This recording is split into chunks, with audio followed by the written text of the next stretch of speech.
going around the moon is hard, and Canada and the US are doing that together, and that's pretty special. I really hope it shines through. The Artemis 2 launch window is set to open in 1 week, this coming Sunday. Canadian Jeremy Hansen is part of the 4-person crew and will become the first non-American to orbit the moon. But if he's physically unable to go on the mission, another Canadian, Jenni Gibbons, is ready to take his place. My assignment as backup guarantees a seat for Canada, for all of you. She's completed the same arduous training to be prepared for something only 24 human beings have ever done, to fly around the moon. I'm intrigued by your role as a backup astronaut because on the one hand, there is a possibility that in a few days on launch day, you will be in the capsule and part of the Artemis 2 crew.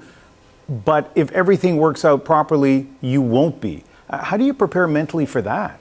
It's an interesting mindset, actually. My biggest role is to support the mission and to support Jeremy. So I'm assigned to this mission, and I go through all the training like the rest of the crew. Really, you can think of it as 6 of us are assigned, but 4 of us will go on the mission. And you're exactly right. If everything goes to plan, I won't go on this mission. And I hope not to. I want to see Jeremy fly. I think he's a phenomenal astronaut and a phenomenal Canadian. So I look at it as really allowing this mission and the Canadian Space Agency to have the strength and the depth that it needs to have someone on this seat around the moon, the first time that an international partner, a Canadian, has done something like this. So my job is to make sure that that happens, to keep people safe and to support the mission. And the most likely outcome is me being on the ground, preparing them for launch, being on the Capcom console in mission control, and being with their families, just providing whatever I can to make sure that the mission goes well. The training that astronauts undergo is extraordinary. I mean, for civilians like me, it's hard to imagine. And yeah, I was talking to Jeremy a few months ago, and they're all the things that you would expect, and you've gone through all of them. You know, you go into a spacesuit or the equivalent of a spacesuit underwater to kind of replicate the idea of being in a no oxygen or low oxygen environment. You are doing all the physical things. You're doing all the mental preparation. What stands out to you as part of your astronaut training? The training that stands out the most to me is with the Royal Canadian Air Force, with some SAR techs, actually, search and rescue, and some search and rescue pilots. And I was actually able to learn from them from about a week in Comox. And that was a combination of providing that care in a small environment, in an aviation environment, witnessing the leadership and crew coordination that the Royal Canadian Air Force is so good at, and really just trained me up on how to provide care in an aviation environment, which is not exactly the same, but has a lot of similarities to the kind of environment that we might face with in a small spacecraft. I also love it because it just really highlights something that Canada's so good at, which is looking after each other.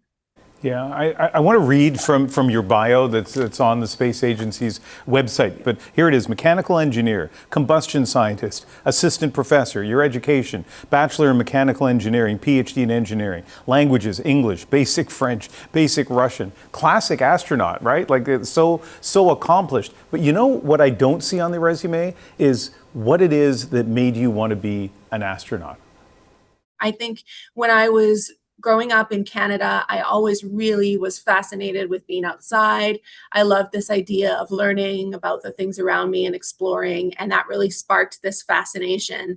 And then I had great role models. So people like Roberta Bondar, who flew when I was very young, but my mom really emphasized how important that mission was. And of course, we have greats like Marc Garneau and many other Canadian astronauts we can look up to. And that just encouraged me. So I think I kind of got the spark for exploration and saw it was possible in Canada. And then became interested in other things and engineering, like you say, and really revisited that dream when the Canadian Space Agency was looking for astronauts. You mentioned Roberta Bondar. I've seen there's a charming video of you interviewing her. I wanted to show you this because my mom kept all these years.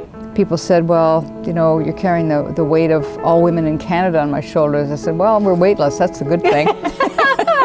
You are the 3rd female Canadian astronaut. And I wonder what that in particular means for you.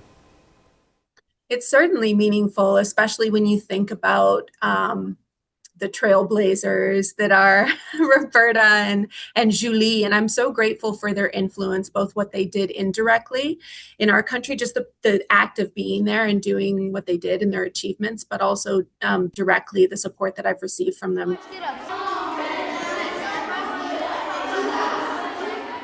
I'm fortunate to be in this role, and if I could be a positive influence in the lives of young people, hopefully little girls, but boys as well, anyone who's looking for inspiration or to do something that helps Canada in this way or other ways, I'd be really grateful. I think that is such worthwhile work, and I want to be a role model in those ways.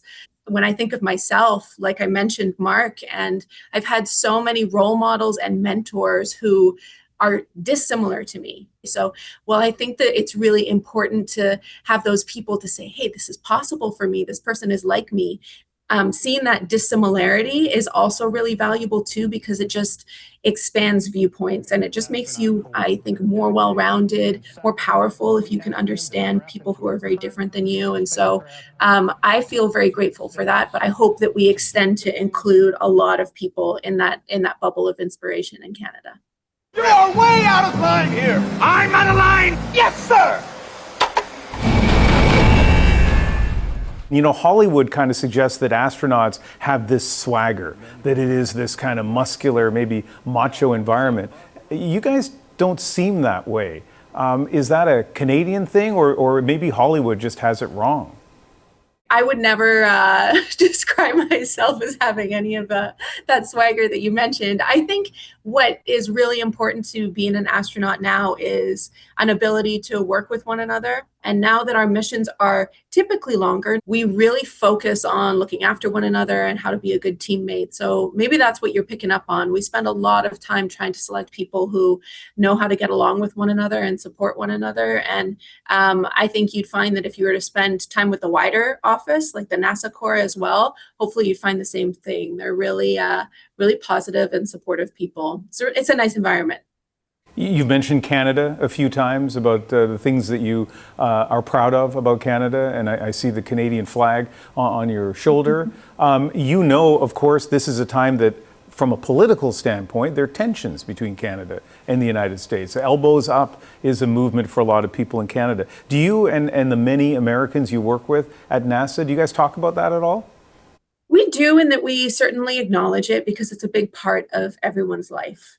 But at the operating level, when we work together, there's an acknowledgement of what you referred to, but there's also an understanding that we're operating with one another. We have a shared mission, we have shared goals, and a shared culture really at our working level. And we're embedded here to do well by Canada and just support our shared endeavors. Perhaps this is just an opportunity for one area that we can really show a shining example of teamwork and cooperation and doing something really hard together. Going around the moon is hard, and Canada and the US are doing that together, and that's pretty special. I really hope it shines through.